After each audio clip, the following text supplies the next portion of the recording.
It is 7 in the morning. In theory, there is enough time. But your child is still under the blanket, the clothes are on a chair, breakfast is getting cold, and the clock seems to move twice as fast as usual. First you say, "Please get dressed." Then you repeat it from the kitchen. Then you remember teeth, breakfast, backpack, shoes, water bottle, and the folder that disappeared overnight. Within a few minutes, your voice is sharper, your child is slower, and everyone leaves with stress. If your mornings look like this, you do not need to give orders faster. You need the routine to do some of the work your voice is trying to do. Before we fix the routine, it helps to understand why rushing makes everything worse. Waking up is a transition by itself. Many kids need time to move from sleep into action. Then the morning asks them to change activities again and again. Leave the bed, use the bathroom, get dressed, sit down to eat, brush teeth, find belongings, put on shoes, and walk out the door. To an adult, that sounds like a normal checklist.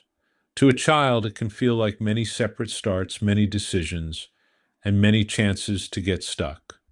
When all the instructions arrive at once, attention has no clear place to land.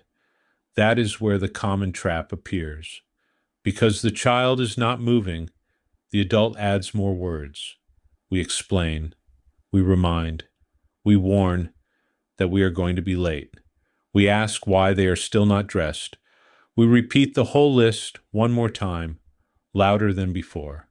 But more words do not always create more action. Sometimes they create noise.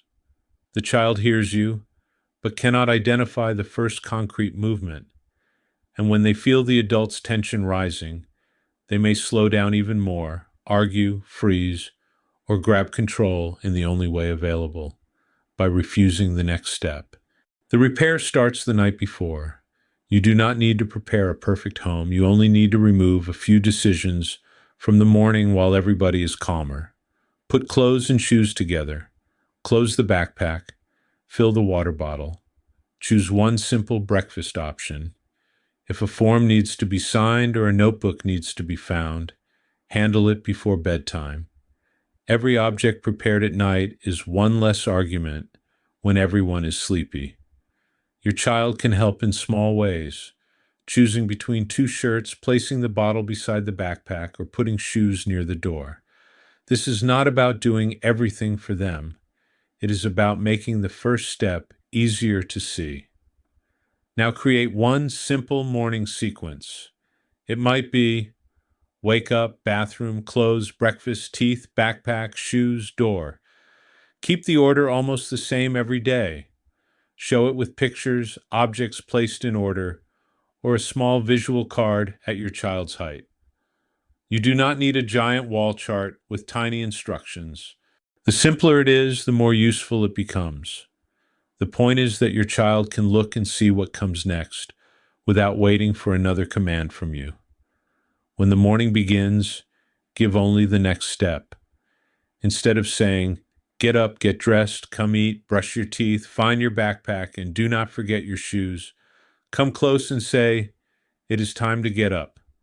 When your child is out of bed, say, "Bathroom next." After that, "Your clothes are ready."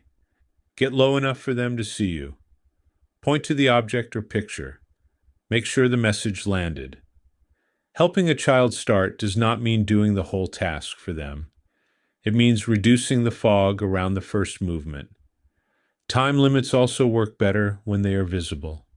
If you keep saying 10 more minutes with a tenser voice each time, your voice becomes the timer for the whole house. Try a visual timer, a short song, or one repeated signal. When this song ends, we go to the table. When the red part is gone, shoes go on.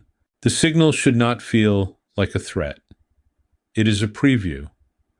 When it stays the same each day, your child starts to understand the rhythm. Inside a firm structure, small choices can help. Do not ask if they want to go to school when school is not optional. Ask which of two shirts they want. Ask which shoe goes on first. Ask whether they want to carry the water bottle or put it in the backpack. A limited choice does not give away the boundary. It lets your child participate inside something that still has to happen. Now imagine a full morning with this structure. You enter the room, open the curtain a little, and come close. Instead of announcing the entire list, you say, "It is time to get up," and point to the prepared clothes. Your child says, "I want to stay in bed." You do not debate the whole day. You answer, "I know, waking up is hard." First, feet on the floor. You stay near and repeat the first step calmly. When they stand up, you simply move to the bathroom, then to clothes.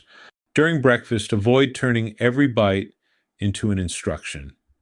Serve the simple option you already chose. Keep the time signal visible. The goal is to feed them and continue, not to win a debate about the last piece of toast. After breakfast, the sequence moves to teeth.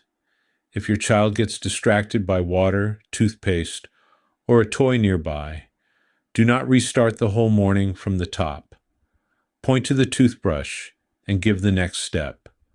When teeth are done, the backpack is already ready. The environment holds the routine.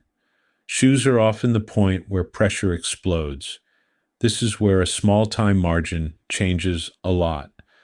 If the morning only works when everything goes perfectly, it is too tight. Start 10 minutes earlier, not as punishment, but as breathing room. That margin is not wasted time. It is space for a difficult shoelace, a last bathroom trip, or a child who needs 1 minute to say goodbye to a toy. Without a margin, every small problem feels like an emergency. With a margin, it can stay small. What if your child refuses anyway? Use fewer words and a clear boundary. You can say, "I know you want the toy. Now shoes." Then offer concrete help. "You start, or I help with the first one." Do not threaten to leave without them if you do not mean it. Do not invent punishments you cannot calmly hold. Do not turn the doorway into a 20-minute debate.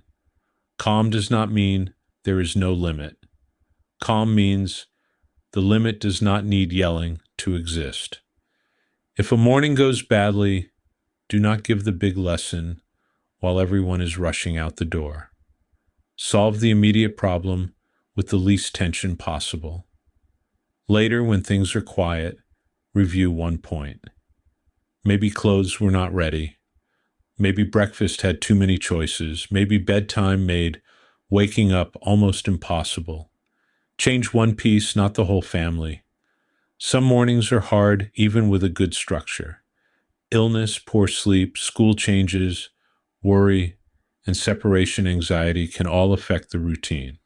If distress is intense, happens almost every day, and seriously affects family or school life, it is worth talking with your pediatrician or a child professional. Asking for guidance is not failure. Remember the central idea: prepare what you can at night. Show one simple sequence. Give one step at a time. Offer small choices inside real limits. And protect a little time margin. You do not need to narrate the whole morning or repeat the same thing 10 times. Your calm, the visible order, and daily repetition can help leaving the house feel less like a race against your own child. Tonight, choose only 3 things to prepare: clothes, backpack, and shoes. Tomorrow, try one instruction at a time. If this channel gives you tools you can actually use, subscribe for more practical parenting help every week.